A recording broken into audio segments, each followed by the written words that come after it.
So, Paul, you've got to be happy with that. Yeah, over the moon, over the moon. Scoreline was excellent. Thought the performance, especially second half, was immense. And the lads give it everything that we asked for, especially at half time. So I don't think we particularly passed the ball well first half, but second half was a little bit more dynamic. Had a bit of luck with the sending off. And then I thought Eastleigh were probably the better team for 5 or 10 minutes, but we've just really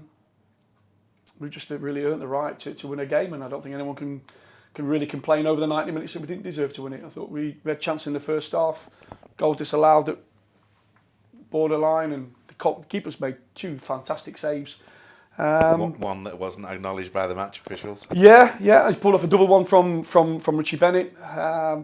But yeah, it's a really positive result and performance for us.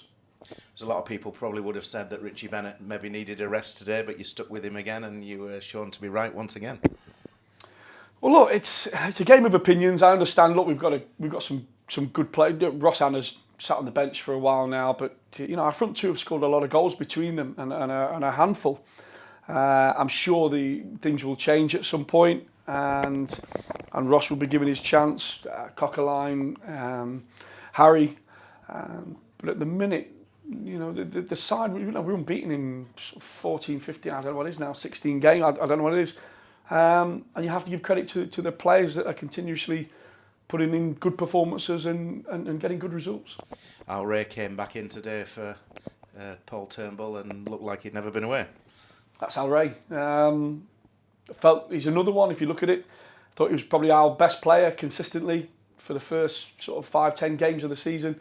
Gets injured, Bully's come in, grabbed the baton and sort of has been excellent himself, scoring a couple of goals in that period. Bully sort of felt he's growing at Wrexham on Tuesday night. Give it a great go yesterday in training, but missed out. Al Ray's gone in there, and once again the competition, and it's a good competition with the boys. Is people have got to play well now to stay in the side, and it's a great headache to have. It's a great headache to have as a manager. Richie Bennett and Byron Harrison combine well for all of the goals, really. I think they're a handful. They're both different as players. It's nice to see Richie doing what he does well today, and more importantly, because he's probably had a bit of stick over the last couple of games. But when the kid's in that mood, look, there was 2 very experienced centre backs today, experienced back 4, and when those 2 are on the game, I personally think they're unplayable. The frightening thing is that there's more to come from them. I think both of them can get better at what they do. But we're pleased to have them at the football club, and it's not just them. The whole squad now seem to be enjoying it.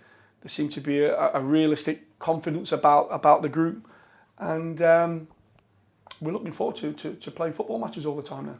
Extra pleasing as well in front of the TV cameras. Yeah, there was a few haircuts today. My staff was laughing yesterday with the amount of freshly shaven, fresh haircuts coming into training yesterday. But that's brilliant. That's brilliant.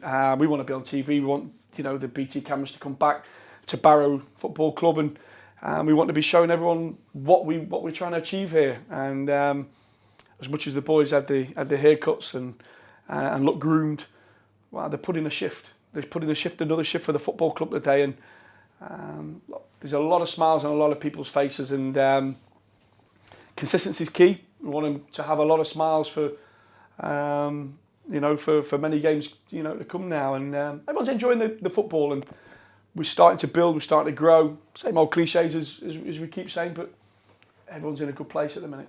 We were all slightly disappointed with draws at Woking and Wrexham, which, with 3 points today, I think you'd have taken 5 points at the beginning of the week, would you not?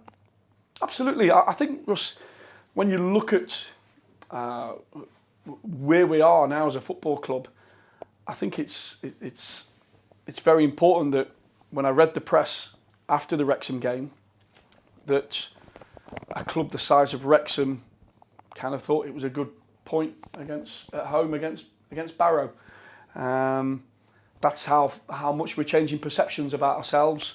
That's how much we've grown as a football club. But we're still a million miles away from where I want us to be. I want us to grow. I want us to build, and and I want us to establish ourselves, not just in this league, but ultimately get promoted from this league. Now that's going to take a bit of time, a bit of patience, and it's a medium to long-term plan. But in the short term, we're making a few friends, we put a few smiles on people's faces, and once again we put in a bit of pride in the town, amongst our supporters, and in the brand and in the badge that we're playing for. So we put the league to bed for a fortnight. We go down to Taunton next Sunday, in front of the telly again, and potential banana skin, but glory to be had. Yeah, look, we've already spoke to the players about what's around the corner for us. Our mindset has got to be stronger than we've ever been. I'll be analytical of the boys in training, the body language, the focus on this game. If anyone thinks it's going to be easy, won't be included in the squad, never mind the 11. We know that they'll be trying to create a negative mentality. We'll be doing things, we'll be training, our training will be altered. We won't be training on nice bowling green pitches. We're going to train, and we're going to be focused on this game 100%. I've been there as a Taunton. I've been classed as being an underdog, and we've took a few scalps along the way. Now this game means nothing today if we're not focused, if we're not got our feet firmly back down on the ground. We've got to go there, and we've got to be 100%. If we're not, the FA Cup's got this habit of taking a scalp, and you don't get a second chance. What I've said to the boys is, let's be in the hat for the next round. That's important, and we've got to give the fixture 100% concentration, and we've got to respect it, and we've got to respect our opponents. And if we do that, we'll give a good account of ourselves and give ourselves the best possible chance of progression to the next round. If not, we've seen what happens in the FA Cup in the past. Thank you very much. Thank you.